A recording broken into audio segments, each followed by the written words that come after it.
सभी साथियों को मेरा नमो बुद्धाय, जय भीम, जय मूल्यवासी। साथियों, आज मैंने मिलिंद प्रश्न से जुड़ा हुआ एक वीडियो अपलोड किया है जिसमें उपमा कथा भाग 1 बताया गया है और उसमें भिक्षु नागसेन ये बताने का प्रयास करते हैं कि एक भिक्षु को अगर अरहत बनना है तो उसमें जो गुण होने चाहिए। इसके पहले की वीडियो में जैसा मैंने बताया 107 गुणों की उन्होंने चर्चा की है, तो उसमें से ये पहला गुण है जिसके ऊपर आज वीडियो डाला है। तो वो पहला गुण ये है कि गधे का एक गुण भिक्षु के अंदर होना चाहिए जिससे कि वो अरहत बन सकता है। तो वो गुण बताया गया है कि जिस तरह गधा जो है वो चाहे मिट्टी में हो, दरवाजे के पास हो, चाहे जहाँ उसको जगह मिल जाती है वहां पर वो लेट जाता है, रहता है, लेकिन वो बेखबर होकर सोता नहीं है। तो ये गुण भिक्षु में होना चाहिए कि उसे अगर चटाई पर सोना पड़े, जमीन पर सोना पड़े, चाहे पत्तों पर सोना पड़े, तो वो वहां पर बैठे आराम करे, ध्यान लगाए, लेकिन वो बेखबर होकर ना सोना, यानी कि वो अपने उद्देश्य को ना भूले। वो जिस उद्देश्य के लिए भिक्षु बना है उसमें अपने ध्यान को लगाए, चाहे उसे रहने के लिए, सोने के लिए बराबर मतलब सुविधा, सुख सुविधा अगर नहीं भी मिली हो। तो ये हमें लगता है कि बहुत मतलब ठीक है भाई, है ऐसा साधारण सा पॉइंट है, लेकिन ऐसा है नहीं। देखिए, इसका जो है बहुत ज्यादा महत्व होता है जब आप संगठन में और आंदोलन में काम करते हैं, तो इसकी इम्पोर्टेंस समझ में आती है। ऐसे आपको समझ में आएगी नहीं। मैं इसके समर्थन में उदाहरण दूंगा तो तब आपको ये और क्लियर हो जाएगा। आज का वर्तमान के भी उदाहरण दूंगा। तो पहले हम बात करते हैं कि भिक्षु नागसेन ने जो ये बात बताई, तो भिक्षु नागसेन का ये कहना था कि जो उस समय भी जो भिक्षु थे, तो वो भिक्षु जो है उन्होंने अगर इस बात के ऊपर ध्यान ना दे कि वो पत्ते पे सो रहे, जमीन पे सो रहे, मिट्टी पे सो रहे, कहाँ पे सो रहे हैं, बल्कि उन्होंने बेखबर होकर नहीं सोना चाहिए और अपने उद्देश्य के लिए ध्यान लगाना चाहिए। तो तब वो जो है भिक्षु अरहत बन सकता है। तो ये उस समय की बात हो गई। उस समय के भिक्षु नागसेन ने उदाहरण दिए।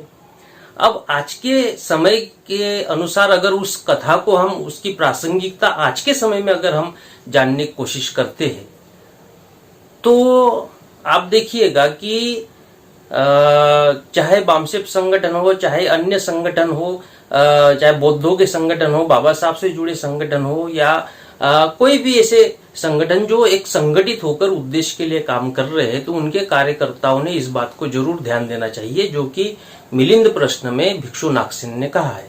वो क्या है कि हम जमीन पे सो रहे हैं या कहाँ पे सो रहे हैं, इसके ऊपर ध्यान देने के बजाय हमने उद्देश्य पूर्ति के लिए ध्यान लगाना चाहिए। तो इसमें सोना, खाना वगैरह ये सारी बातें आ गई। अब इसको मैं एग्जाम्पल के रूप में आप लोगों को बताना चाहूंगा।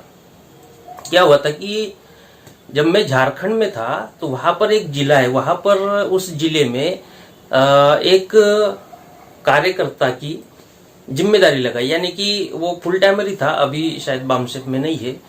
तो वो उसने क्या किया, वो जब उस जिले में गया और जिन वहां के कार्यकर्ताओं ने उसे अपने घर पे रुकाया, तो वो सादा सिंपल सा चावल बनाते थे या उस चावल में उतना स्वाद नहीं होता था।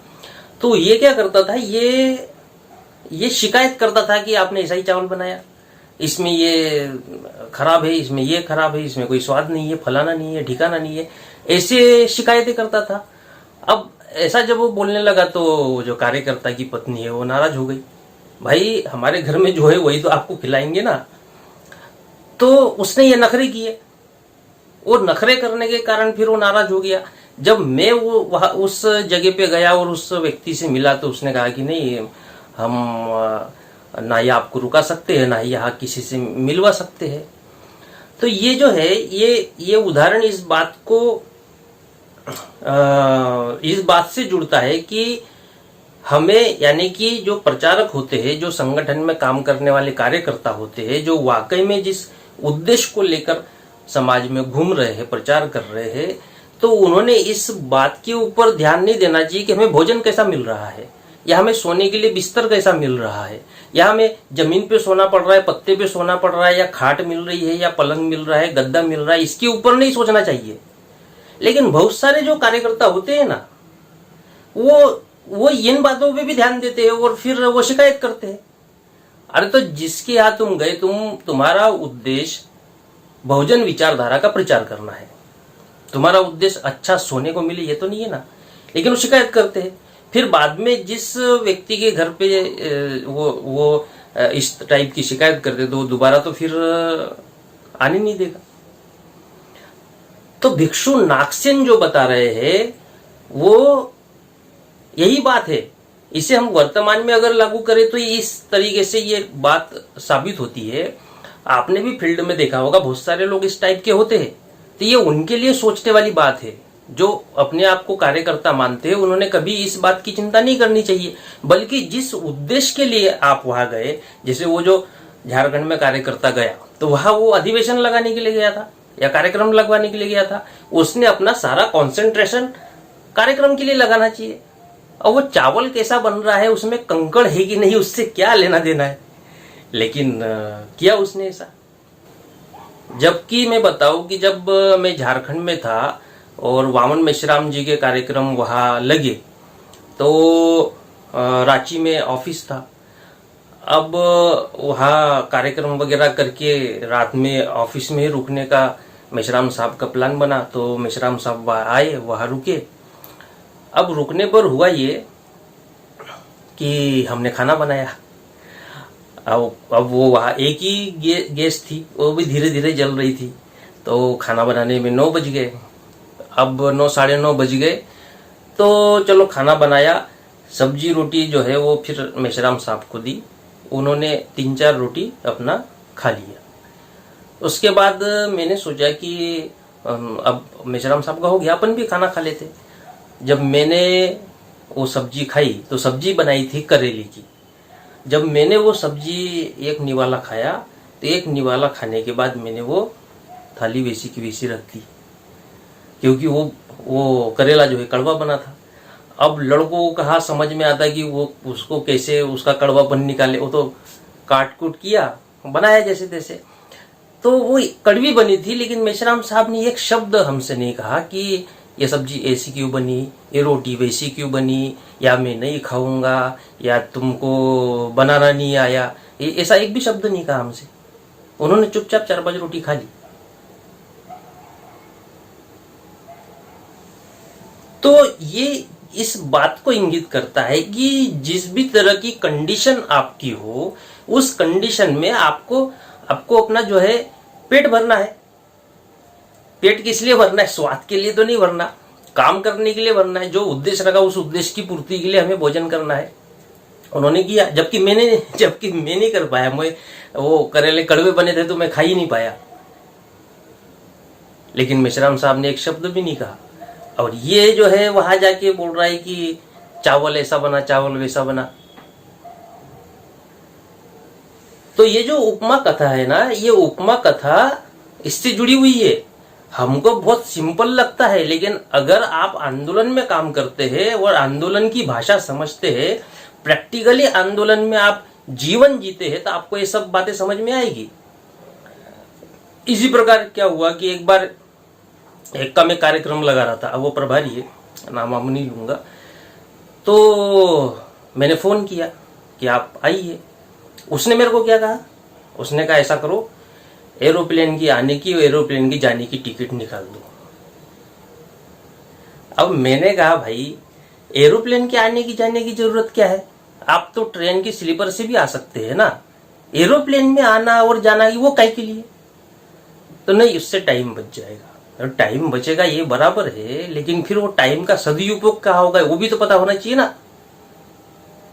नेटवर्क को इतना बड़ा फैला नहीं, कुछ नहीं, और एरोप्लेन की टिकट निकाल दो। मतलब किस लिए? लोगों को दिखाने के लिए कि एरोप्लेन से जा रहा हूं। सोने से जुड़ा हुआ, बैठने से जुड़ा हुआ, अच्छे क्वालिटी की चीज मिलनी चाहिए। तो ये जो बातें है ना, ये सारी फालतू की बातें। इसका मतलब वो उद्देश्य जो है, वो उद्देश्य पूर्ति के लिए अपना पूरा ध्यान लगाना चाहिए, ना कि इन सब बातों के लिए। जिसकी जैसी क्षमता होगी वो उस हिसाब की व्यवस्था करेगा। हाँ, आंदोलन के लिए अगर कहेंगे कि भाई आपको 2 लाख का टारगेट दिया है, 5 लाख का दिया है, तो वो बात बराबर है, उसे माना जा सकता है। लेकिन एरोप्लेन की टिकट निकालना, ये तो बात तो भाई वो एरोप्लेन की टिकट में जितना पैसा जो खर्चा होगा, जब वही काम स्लीपर में हो सकता है तो फिर एरोप्लेन में खर्चा करने की क्या गरज है ना। गधे का एक गुण होना चाहिए। भिक्षु नागसेन ने जो कहा वो बात फिट बैठती है ना। इसी तरह एक बार मतलब मेरे पास तो उदाहरण है, क्योंकि मैं वो जिंदगी जिया हूं।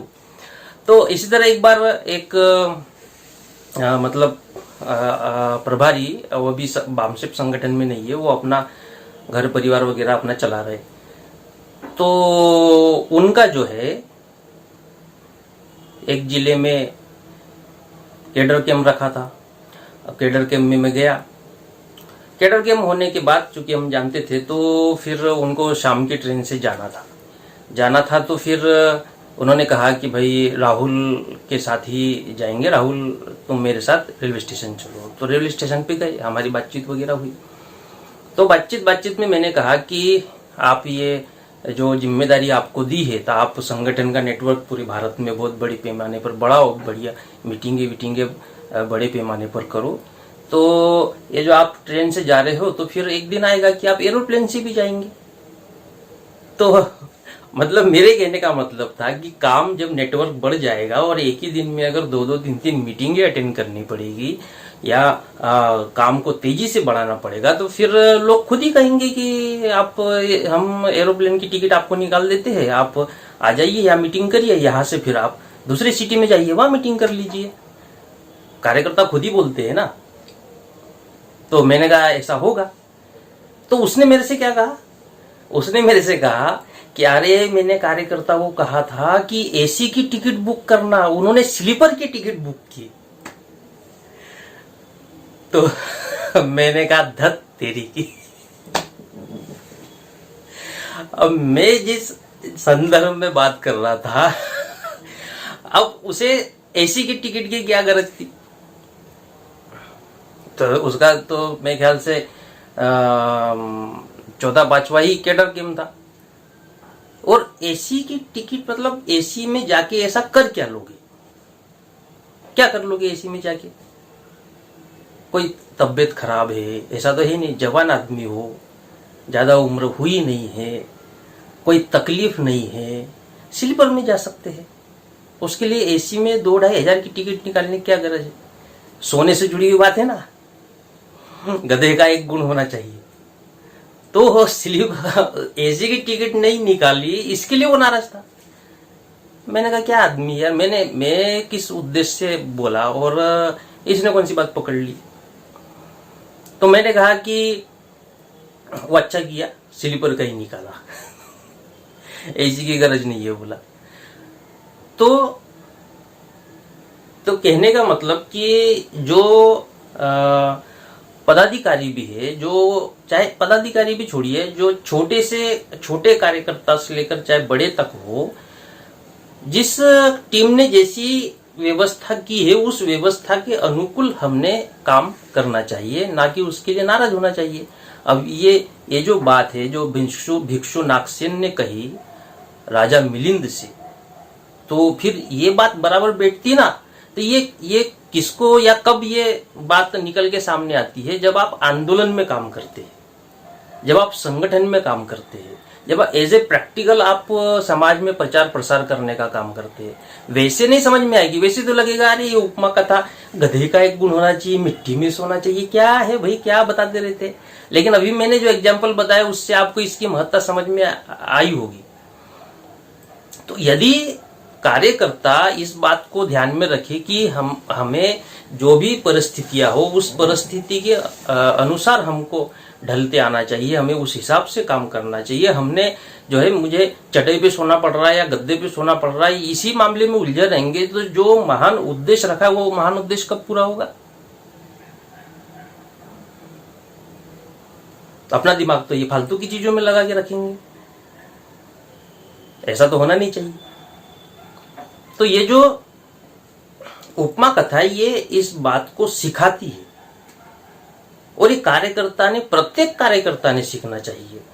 जो नए कार्यकर्ता है उन्होंने भी सीखना चाहिए, और ये अपने दिमाग में, जिसे कीप इन माइंड कहते हैं, अपने दिमाग में रखना चाहिए कि मुझे अपना व्यवहार ऐसा करना है जिससे कि अर्हत्व पद प्राप्त हो।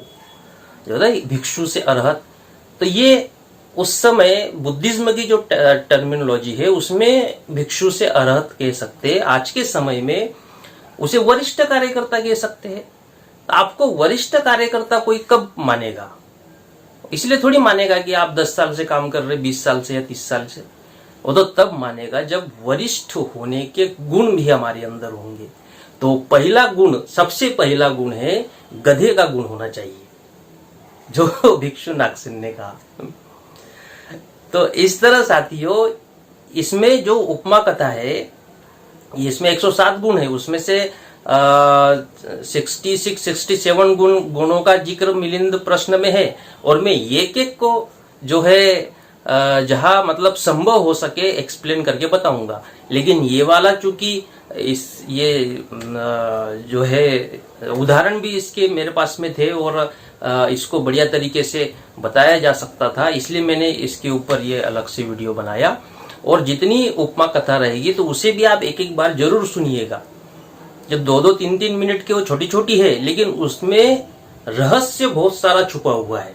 एक्चुअल में ये मनुष्य के व्यवहार से, मनुष्य के चित्त से, और वो आखिर वो सोचता क्या है, वो रहता कैसे है, और फिर उस व्यक्ति का आंदोलन में जो महत्व है। तो देखिए, आंदोलन के लिए तो मुश्किल से लोग मिलते हैं, मुट्ठी भर लोग रहते हैं, सभी लोग तो आंदोलन चलाते नहीं। तो जो आंदोलन चलाने वाले लोग हैं, तो फिर उन्हीं को जो है साफ करके उसकी चमक, उसमें चमक पैदा करनी पड़ेगी। तो ये जो मिलिंद प्रश्न में जो गुण बताए, ये चमक, ये निखार लाने वाली बात है। वो जितना ज्यादा निखार आएगा उतने ज्यादा वरिष्ठ वरिष्ठ वरिष्ठ बनते जाएंगे। जिस तरह भिक्षु से, जैसे श्रामणे रहे, फिर भिक्षु है, भिक्षु से अरहत होते हैं, थेरो होते हैं, महाथेरो होते हैं। तो वो केवल पद नहीं है ना, वो गुण होने चाहिए। वो गुण होंगे तो टिके रहेंगे, अन्यथा फिर कोई आपको वरिष्ठ नहीं समझेगा, वरिष्ठ नहीं मानेगा। तो इसलिए साथियों, ये जो बौद्ध साहित्य है, मैंने पिछले शायद थेर गाथा के या किसी वीडियो में बताया है कि बौद्ध साहित्य बेसिकली भिक्षु संघ को ध्यान में रखते हुए लिखा गया है। उसका 70-80% भाग तो भिक्षु संघ के लिए है। आम पब्लिक के लिए तो सुत्त है, जानकारी है, सुत्त पिटक वगैरह। लेकिन जो उसका जो क्या कहते हैं, कोर है साहित्य का, वो भिक्षु संघ के लिए। क्योंकि भिक्षु संघ जो है वो अगर गुणवान होगा तो समाज को दिशा देगा, समाज उससे प्रेरणा लेगा, और समाज जो है फिर उस प्रेरणा को लेकर और जो है बुद्धिज्म को फॉलो करेगा। तो प्रेरणा देने वाला संघ कैसे बनेगा? इन गुणों का विकास करके, ये गुण होने चाहिए। आपने देखा होगा फेसबुक पे ऐसा 2-3 बार हुआ है कि मेश्राम साहब एक जगह बैठ के जो है वो खाना खा रहे थे, उनका वो फोटो वायरल हुआ। तो वो क्या है? तो वो यही है कि हमारे अंदर कोई ऐसी चाह नहीं है कि हमें ये सुख मिले या ये सुविधाएं मिले, बल्कि हमारा जीवन महान उद्देश्य को पूर्ण करने के लिए है। जहां जैसी स्थिति हो, जैसा रहना पड़े वहां वैसा रह लेंगे। मैंने मेश्राम साहब को कभी शिकायत करते हुए नहीं सुना। जो भी मतलब कम समय रहा, मेरा ज्यादा समय नहीं रहा, लेकिन शिकायत करते हुए नहीं सुना। सारी दुनिया के लोग मेश्राम साहब को शिकायत करते हैं, मेश्राम साहब किसी से शिकायत ही नहीं करते। उनकी अगर कोई शिकायत होगी भी तो मात्र आंदोलन यानी उद्देश्य पूर्ति के लिए है, वैसे कोई शिकायत ही नहीं है। तो ऐसा ही गुण हमने अपने अंदर, यानी विशेषकर जो कार्यकर्ता है, उन कार्यकर्ताओं ने अपने अंदर इस तरह का गुण विकसित करना चाहिए। ये ऐसा नहीं कि एक दिन में आएगा, सबका व्यवहार अलग अलग होता है। कोई जो है एंग्री पर्सनैलिटी का होता है, उसे जल्दी गुस्सा आ जाता है, कोई जल्दी चिढ़ जाता है, कोई जल्दी जो है बड़बड़ करता है, कोई शांत ही शांत रहता है, कोई जो है बात मन में दबा के रखता है। लेकिन हमने जो गुण बताए गए हैं उसको धीरे धीरे अपने चित्त में परिवर्तन करते करते उसका विकास करना चाहिए। इससे फिर व्यक्ति का व्यक्तित्व में भी निखार आएगा, और जब व्यक्तित्व में निखार आएगा तो संगठन में भी निखार आएगा। फिर आंदोलन तो सफल होना ही होना है। तो ये इस एक उपमा कथा का मैंने वर्तमान के दृष्टि से सारी आपको जानकारी जो मेरे पास जो उपलब्ध थी, जो उदाहरण उपलब्ध थे, उसको लेकर आप लोगों को बताई। आपके भी पास में अगर इस टाइप की कोई जानकारी हो तो किसी का नाम नहीं लेना है, किसी का कुछ नहीं, एक सिंपली आप जो है जो भी बात हुई हो या जो घटना हुई हो तो आप कमेंट में वो बात बता सकते हैं। तो उम्मीद करता हूँ कि आपको वीडियो अच्छा लगा होगा। तो इस वीडियो में इतना ही कहना चाहता हूँ। सभी साथियों को नमो बुद्धाय, जय भीम, जय मूल्यवासी।